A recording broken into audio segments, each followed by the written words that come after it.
The Lion King is back in theaters this weekend for its 30th anniversary, even though its 30th anniversary was in June a couple of weeks ago.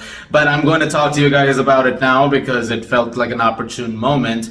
And it's also a video that I have been building to for quite some time. And in a lot of ways, I feel like this movie really is the origin story when it comes to me liking movies in general or being able to talk about them with you guys. It all starts somewhere. And in order to tell you that story, we're going to have to go a little ways back. So bear with me as I do so, because that is the good thing about these videos. You're able to sort of, tell a story in the process while also discussing the movie. And because so much has already been said about The Lion King over the years, there's not much more that I can say which is going to be groundbreaking to you, but I can tell you a pretty great story out of it. I ended up seeing it at the turn of the century. I was about 2.5 years old and my parents had the movie at home. It was this bootleg laser disc of the movie, which at the time looked amazing, but obviously with modern technology, especially with 4K these days, it looks a lot better now. But at that time, I remember the first time I saw it,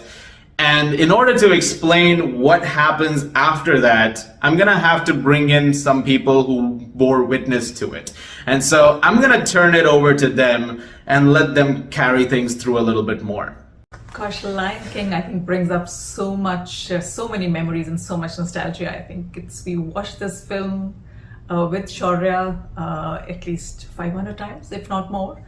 And each time, I think there was this joy and this love for this film. By the end of it, of course, we knew every dialogue, we knew every song, we knew every expression. We introduced him to a bunch of stuff, but somehow Lion King is the one that stuck.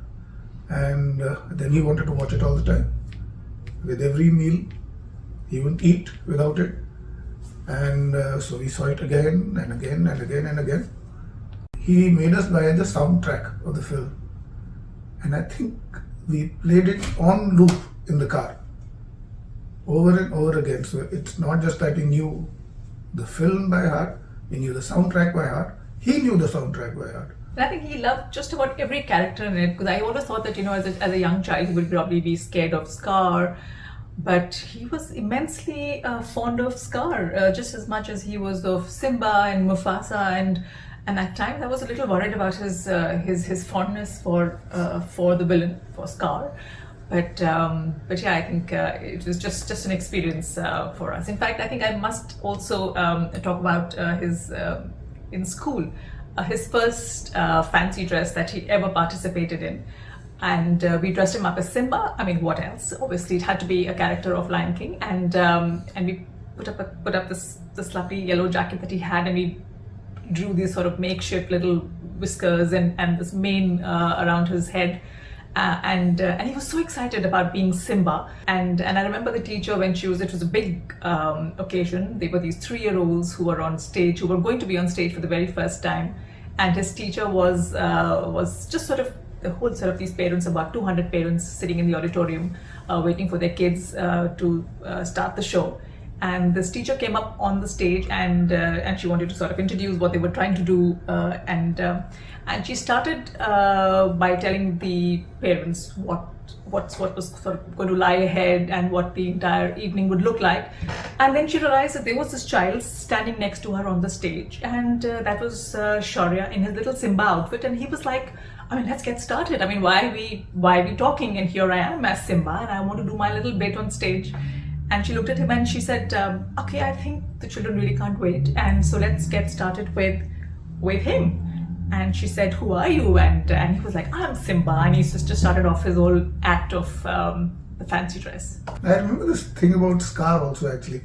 And obviously everyone likes Mufasa and Simba. It seemed a little strange, but he always has a little fascination for the negative character. I remember when we went and saw Spider-Man a little later, he was extremely fascinated with the Green Goblin. So it was always something about this negative character. Maybe there's more character to the negative character that he seems to like. I think he sort of still likes that. I think he must be the only kid who likes Scar. Who also liked Scar equally. Yeah. Everybody liked everything else. Yeah. And then he started to sketch. And I think there was a time that we didn't have a piece of paper in the house that didn't have that, the opening scene of Lion King, where on the hill, where, he's being presented as a baby. Yeah. I think that scene was sketched on every single piece of paper in the house. Lion King in our house is not just a film. It was an experience. Yeah, it was heard, it was sung, it was drawn, and repeated over and over again. So there we are with Lion the King's Lion been King. pretty central to us. Big thanks to Mom and Dad for that. I really appreciate them telling that entire story and those anecdotes about it. And all of those, of course, being true. There's a couple of things they did not mention, which I'm, part of an extended cut at some point. But this weekend, being the theatrical re-release, will not be the first time I will have watched the movie in theaters. In 2002, they actually did a re-release in IMAX for the movie. And you have to remember, at that point of time, IMAX is not something that just sort of, was everywhere. Like right now, if you asked, hey, let's go see a movie in IMAX, there are two within walking distance of where I live. It's very commonplace at this point in most areas to go to an IMAX theater, but at that time, the closest theater near me was about 2.5 hours away, maybe even 3. And I remember taking it to my parents and saying, hey, can we go? I would like to do this. I know, I've seen the movie many times anyway. And the thing that they didn't mention in that whole thing just earlier is that they actually said yes pretty easily. Because they sort of, took a second and went, he's never seen it in the theater. And so we actually went out to IMAX, a long way away, bought tickets to see the movie. And this was like this science center sort of place. Like this is when IMAX, like I said, was running, documentaries and stuff like that, like, nature, space stuff that it still happens, so it was a dome theater. It was a breathtaking experience. That was obviously the biggest screen I had ever seen the movie in before. Some scenes just looked absolutely incredible and out of this world on that canvas. I mean, especially something like the Stampede scene. To date, I can remember that experience because the whole place was sort of rumbling. It was just quite visceral, and the entire thing was just this wonderful experience, and it was the first movie that I ever saw in IMAX, and so that also makes it a little bit special. It does bear noting that even now, watching it after all this time, appreciating it even more maybe because, as an adult, you notice certain things and, certain aspects of it that just become more and more apparent. It's just such a special movie even now, and it's one that absolutely stands the test of time. It is no surprise that this movie is still so well looked at and one that is considered to be as great as it is. I mean, even the Broadway show is still playing to this date, which I didn't mention. We did actually see a version of that in Hong Kong, in Disneyland, so that was pretty cool. I mean, instantly you have such incredibly memorable characters, whether it's Simba being as, lively and bubbly as a kid to eventually, becoming an adult who is trying to reconcile with everything that's happened and, reclaiming his destiny, to Mufasa, the great king, and being a father to Simba and someone who is, incredibly noble and responsible, and eventually the tragic fate that he has. His brother and Simba's uncle, Scar, which you already heard was a character who is devilishly evil and trying to get the throne for himself. Nala, Zazu, Timon, Pumbaa, some of the nicest supporting round of characters that you could have. The three hyenas, Shenzi, Banzai, and Ed, who are all incredibly different in their own ways and bring completely different personalities to the table. Rafiki, how can you talk about this movie without not talking about him? An incredible character, and again, a very wise character with lines that are forever going to stay with you and lessons that are forever going to stay with you. But really, it is the way the story is told and how it's directed that makes it as special as it is. I mean, like I said, from the very get-go, this movie has you. This iconic opening with Circle of Life to eventually, Simba growing up and learning the ropes of being a king with his dad, eventually the stampede sequence and Mufasa's death, Simba running away, meeting Timon and Pumbaa, and then eventually finding his way back to reclaiming Pride Rock and overthrowing Scar, who has turned it into this wasteland. This is actually a very edgy movie, especially when you look back on it. Even as a kid, I remember thinking there's some pretty, grisly stuff in here for a movie rated G. Like, this is kind of crazy. Like, especially Mufasa's death. I mean, that's pretty hardcore for a kid's movie, even in 1994.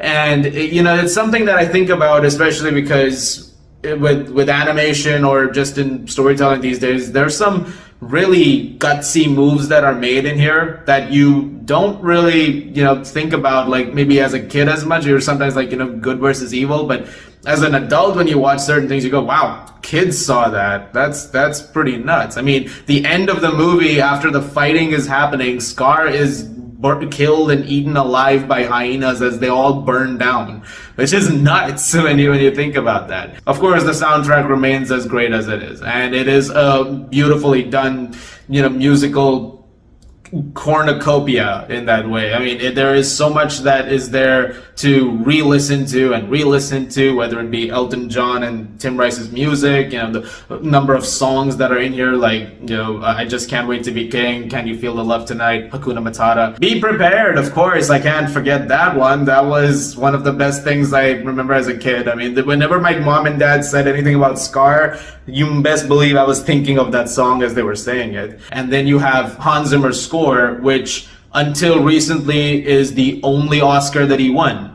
And it's very clear why. I mean, even now, if you just listen to the score, I mean, it is absolutely brilliant stuff. And it has absolutely held on for as long as it has. And so much so that when the remake was happening, if you actually look at some of the things that Hans Zimmer was saying when scoring that version of the movie, he actually said that I actually found that a lot of it just really held up. And yeah, it does.